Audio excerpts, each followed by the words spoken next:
Hello friends, welcome again my YouTube channel PK Rohila study point.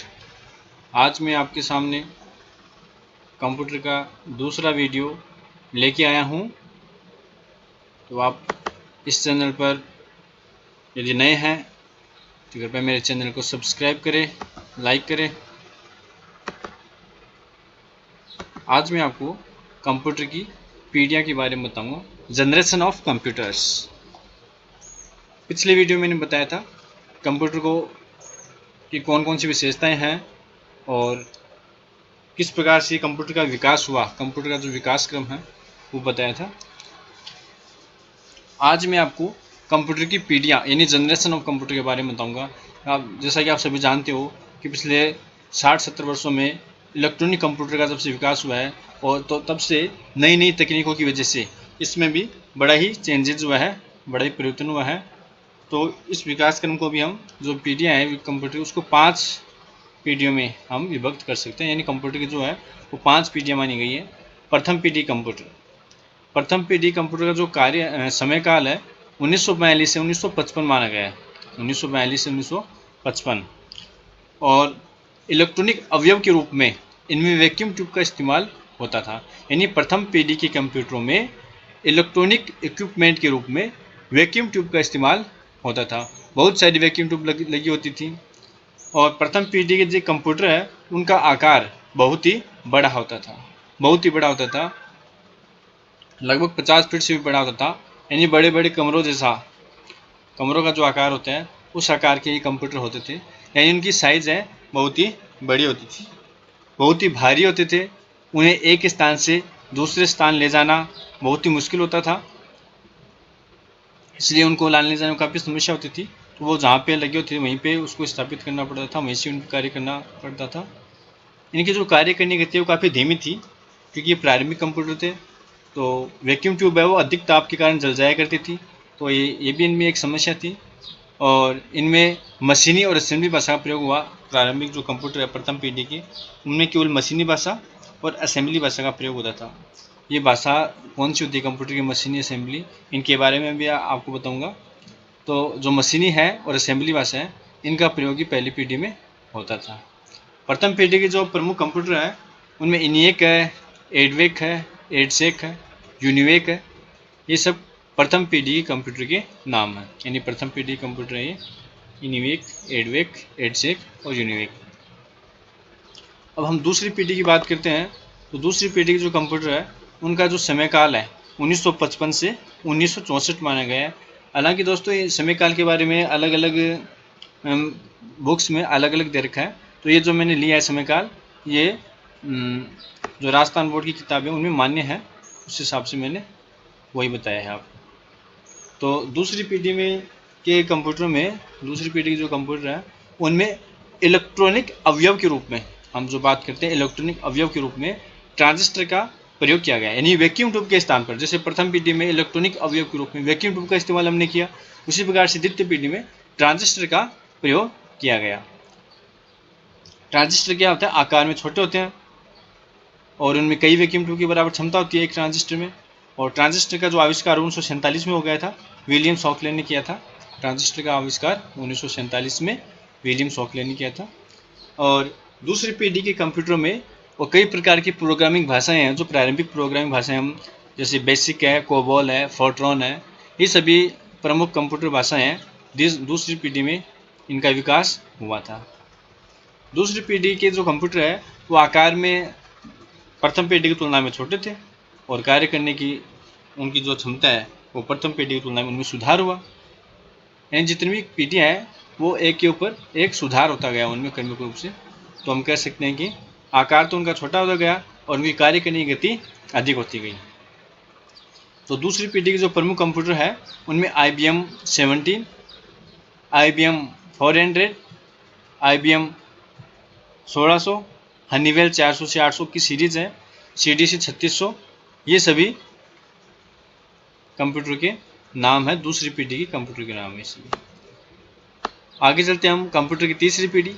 तीसरी पीढ़ी का जो कार्यकाल है वो 1964 से माना गया है और 1975 तक, 1964 से 75 तक माना गया है।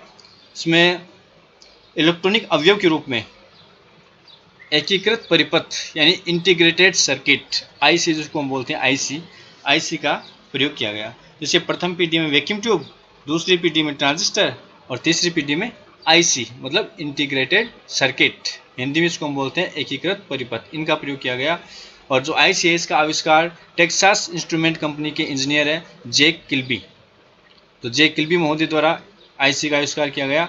और इस पीढ़ी में और भी अन्य कई मानक उच्च स्तरीय प्रोग्राम भाषाएं विकसित हुई, C++, इस प्रकार की भाषाएं इस पीढ़ी में विकसित हुई। और तीसरी पीढ़ी के जो कंप्यूटर है उनका आकार छोटा हो गया और कार्य करने की गति वो अधिक हो गई, उनमें जो विश्वसनीयता है उसमें वृद्धि हुई। और तीसरी पीढ़ी के जो कंप्यूटर है के नाम है जो ICL 2903, ICL 1900, इस प्रकार से तीसरी पीढ़ी कंप्यूटर के नाम है, उनकी उदाहरण है। अब हम बात करते हैं कंप्यूटर की चतुर्थ पीढ़ी। कंप्यूटर की चौथी पीढ़ी है उसका कार्यकाल 1975 से और अब तक माना गया है, 1975 से अब तक। और इनमें इलेक्ट्रॉनिक अवयव के रूप में माइक्रो प्रोसेसर यानी VLSI, very large scale integration, Hindi में हम इसको बोलेंगे बड़े पैमाने के एकीकृत परिपथ, इनका प्रयोग किया गया। यानी चौथी पीढ़ी में माइक्रो प्रोसेसर का प्रयोग किया गया। माइक्रो प्रोसेसर क्या होते हैं?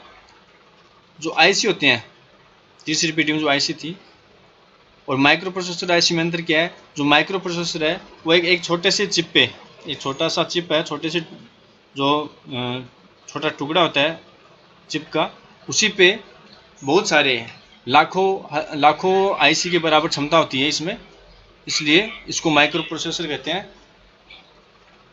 और इनका जो आकार है वो पिछली पीढ़ी की तुलना में छोटा हो गया और कार्य करने की गति अधिक हो गई।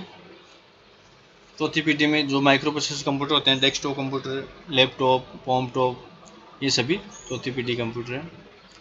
पांचवी पीढ़ी के कंप्यूटर की हम बात करें तो पांचवी पीढ़ी कंप्यूटर अब वर्तमान में चल रहे हैं, पांचवी पीढ़ी कंप्यूटर है और इनमें और भी अभी विकास होना बाकी है। पांचवी पीढ़ी कंप्यूटर यानी विकास की अवस्था में है, हम यूँ कह सकते हैं। और इनमें इलेक्ट्रॉनिक अवयव के रूप में है वो ULSI मतलब अल्ट्रा लार्ज स्केल इंटीग्रेशन का प्रयोग किया गया।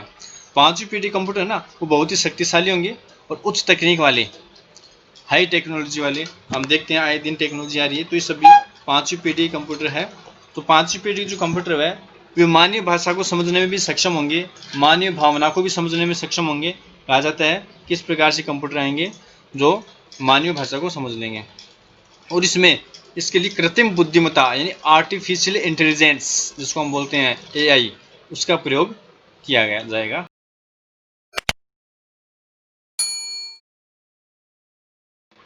अब हम कंप्यूटर के प्रकार के बारे में पढ़ेंगे, टाइप्स ऑफ कंप्यूटर। दोस्तों, कंप्यूटर को अनेक आधारों पर अलग अलग प्रकारों में विभाजित किया गया है।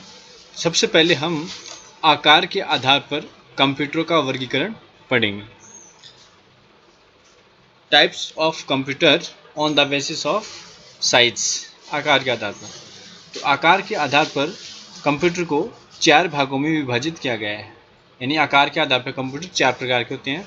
सबसे पहला माइक्रो कंप्यूटर है, जो आप देख रहे हो, सबसे पहला माइक्रो कंप्यूटर। जो माइक्रो कंप्यूटर है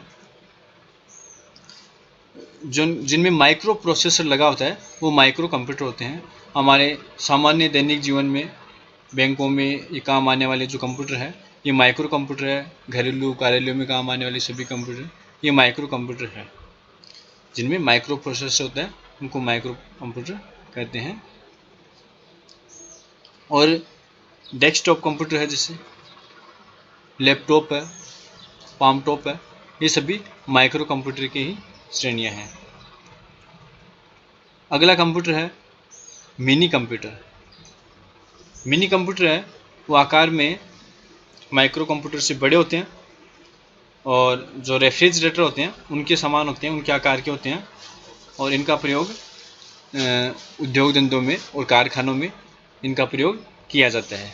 ये मिनी कंप्यूटर होते हैं। अगला है मेन फ्रेम कंप्यूटर। तो मेन फ्रेम कंप्यूटर है दोस्तों, आकार में बड़े होते हैं और इनका बड़ा ही स्टोरेज करने की जो क्षमता होती है बहुत अधिक होती है, इसलिए इनका प्रयोग जो बीमा कंपनियां हैं वो इसका प्रयोग बहुत अधिक डाटा सुरक्षित रखने के लिए करती है। और जो अंतिम प्रकार है आकार के आधार पर, जो कि सबसे बड़ा है, वो है सुपर कंप्यूटर। ये सुपर कंप्यूटर है, आकार में सबसे बड़े होते हैं, बहुत विशाल होते हैं। और सुपर कंप्यूटर आप सभी जानते हो, इनका प्रयोग वैज्ञानिक प्रयोगशालाओं में, मिसाइल प्रक्षेपण में या अन्य वैज्ञानिक अनुसंधानों में किया जाता है। तो ये आकार के आधार पर कंप्यूटर का वर्गीकरण था, जिसमें सबसे छोटा आकार का माइक्रो, उसके बाद मिनी, उससे बड़ा मेन फ्रेम और सबसे बड़े आकार का कंप्यूटर जो होता है वो है सुपर कंप्यूटर। अगला जो हम उपयोग के आधार पर यानी प्रयोग क्षेत्र के आधार पर कंप्यूटर का वर्गीकरण पढ़ेंगे, types of computer on the basis of application, जिसमें दो प्रकार के होते हैं। एक तो होते हैं सामान्य उपयोग वाले कंप्यूटर, जिनका प्रयोग सामान्य कार्यों के लिए किया जाता है। जितने भी जैसे सामान्य कार्य हैं, वर्ड प्रोसेसिंग है, एक्सेल है, पेरोल है, अन्य कार्य, ऑफिशियल कार्य, ये सब सामान्य उपयोग वाले कंप्यूटर हैं। इनका यानी इन कंप्यूटर में ये जितने भी कार्य है सामान्य प्रकार के, ये सभी कार्य उनमें किए जा सकते हैं। और दूसरे जो कंप्यूटर है वो है विशेष उपयोग वाले कंप्यूटर। विशेष उपयोग वाले कंप्यूटर की उदाहरण में आता है सुपर कंप्यूटर। इनका प्रयोग है ना केवल विशेष कार्य में ही किया जाता है, उसके अलावा सामान्य कार्य में उसका प्रयोग नहीं किया जाता। जैसे मिसाइल प्रक्षेपण के लिए जिस कंप्यूटर का प्रयोग किया जाएगा वो उस कंप्यूटर के द्वारा और कोई भी सामान्य कार्य संपादित नहीं किया जाएगा। इस प्रकार से वो होते हैं विशेष उपयोग वाले कंप्यूटर। तो प्रयोग क्षेत्र के आधार पर दो प्रकार के होते हैं, सामान्य उपयोग वाले और विशेष उपयोग वाले। अगला जो हम वर्गीकरण इसमें लेंगे वो है कार्य प्रणाली के आधार पर दोस्तों। तो कार्य प्रणाली के आधार पर है, इसको हम तीन भागों में विभाजित कर सकते हैं। एक तो एनालॉग कंप्यूटर, सबसे पहला एनालॉग कंप्यूटर। ये जो कंप्यूटर है ये भौतिक इकाइयों पर कार्य करते हैं। जैसे भौतिक इकाई होती है ताप दाब होती है ना, इन पर कार्य करते हैं, गति, इस प्रकार से भौतिक इकाइयों पर कार्य करते हैं। जैसे पेट्रोल पंप पर लगा हुआ पेट्रोल नापने की जो मशीन है वो एनालॉग कंप्यूटर का ही उदाहरण है, समझ गए आप। तो थर्मामीटर है, डॉक्टर जो थर्मामीटर होता है डॉक्टर का, वो भी एनालॉग कंप्यूटर का, एनालॉग मशीन का ही उदाहरण है। तो जो ताप दाब पर कार्य करते हैं, गति पर कार्य करते हैं, जैसे गाड़ी में लगा स्पीडोमीटर, यह भी एक एनालॉग कंप्यूटर का ही उदाहरण है। तो जो भौतिक इकाई पर कार्य करते हैं वे सभी कंप्यूटर एनालॉग कंप्यूटर कहलाते हैं। दूसरा जो है इसमें डिजिटल कंप्यूटर। डिजिटल कंप्यूटर की हम बात करें तो ऐसे कंप्यूटर जो डिजिट पर कार्य करते हैं, नाम से फिर डिजिट यानी अंक, जो अंकों पर कार्य करते हैं वो डिजिटल कंप्यूटर कहलाते हैं। और अंक इसमें दो ही होते हैं, जो हम बाइनरी अंकों की जब बात करते हैं तो बाइनरी अंक दो होते हैं, एक तो 0 और दूसरा 1।